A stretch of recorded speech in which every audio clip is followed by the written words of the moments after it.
nobody in this world is less of a girl's girl than your older manager who's dissatisfied with her life. One of the absolute worst mean girl bullies that I ever had in my entire career was when I worked in the beauty industry and I had a new DM come in and she was older, and you could tell.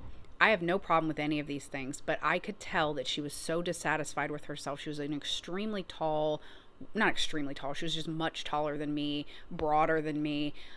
She was at least 25 years older than me, and she was constantly getting work done, like getting her neck tucked, like doing all these things. And she was what we would call nicety.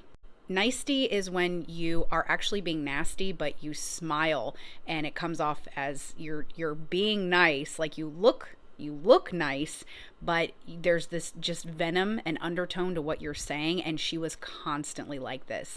She absolutely steamrolled me. And I mean, in the worst bullying kind of way. She was extremely threatening.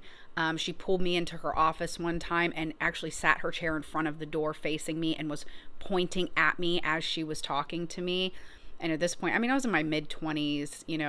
I had already been in work for 10 years by now, and just absolutely no reason to be speaking to me like that. But it was like if corporate had seen her, that would not have gone over well. Like, she was insane. But in the beauty industry in particular, you have so many people that are focused on how they look and the beauty world and all this. So when you have people in leadership, especially these mean girl types, that can get away with this stuff secretly, like pulling people into offices where they can bully, it's just another level of volatile and toxic, because they're in this beauty industry, they're focused on beauty, and so you've got this level of like being a woman that hates younger women or hates other women and is threatened by them.